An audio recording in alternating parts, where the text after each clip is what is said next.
The London Top Show is brought to you by My Store app. Her store online. Cooker की अगली सीटी से पहले ना ये ढाबा ऑनलाइन कर देना है।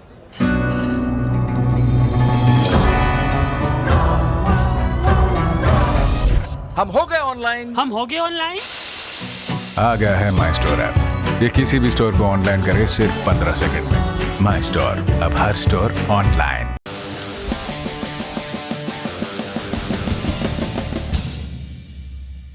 एक फरवरी को मोदी सरकार संसद में साल 2021-22 का आम बजट पेश करेगी। वित्त मंत्री निर्मला सीतारमण का ये तीसरा बजट होगा।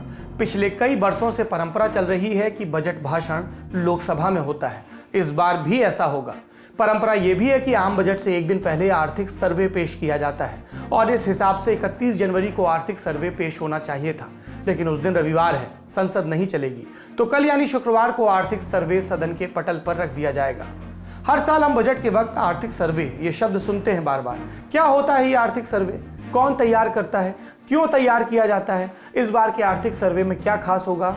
इस पर बात करनी चाहिए, क्योंकि जिस तरह हम अपने घर के अर्थ की चिंता करते हैं, हमें देश के अर्थ की भी चिंता करनी चाहिए। आर्थिक सर्वे वित्त मंत्रालय का एक अहम सालाना दस्तावेज होता है। इसे वित्त मंत्री लोकसभा और राज्यसभा के पटल पर रखती है। वित्त मंत्रालय के डिपार्टमेंट ऑफ इकोनॉमिक अफेयर्स की इकोनॉमिक्स डिवीजन और आर्थिक सर्वे को तैयार करती है। यह सरकार के मुख्य आर्थिक सलाहकार की देखरेख में तैयार होता है। अभी मुख्य आर्थिक सलाहकार कौन है? कृष्णमूर्ति सुब्रमण्यम। आर्थिक सर्वे में होता क्या है? दो तरह की बातें।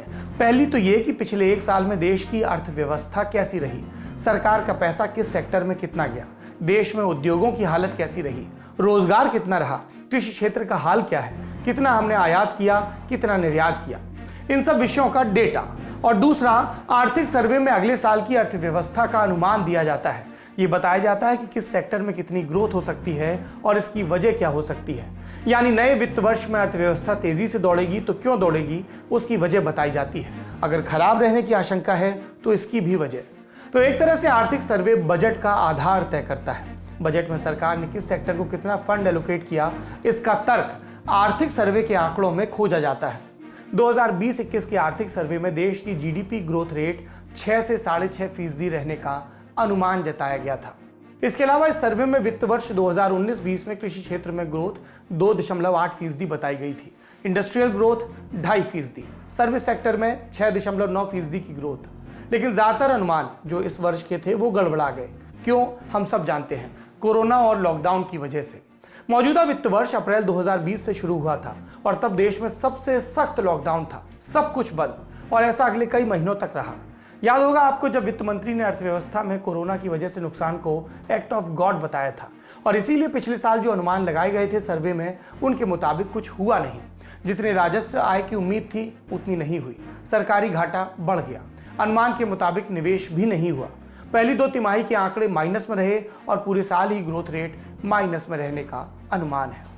नेशनल स्टैटिस्टिकल ऑफिस के मुताबिक वित्त वर्ष 2020-21 की चारों तिमाही को मिलाकर अर्थव्यवस्था में 7.7% का कॉन्ट्रैक्शन रहेगा, यानी संकुचन। संकुचन का मतलब 2019-20 में जो जीडीपी थी, 2020-21 की जीडीपी उससे 7.7% कम रहेगी।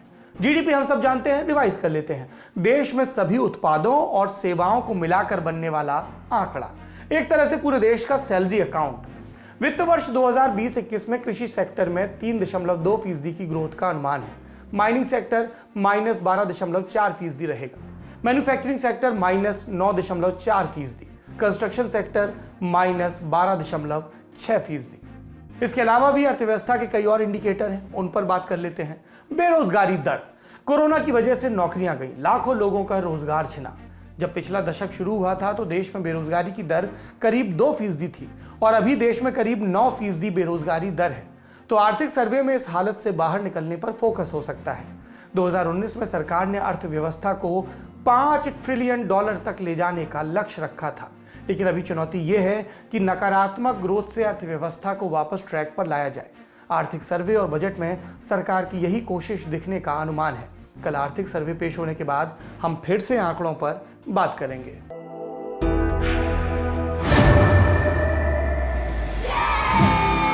घुटना, कंधा या कमर, चाहे जैसा हो दर्द, डॉक्टर ऑर्थो आपको देता है दर्द से पूरी आजादी।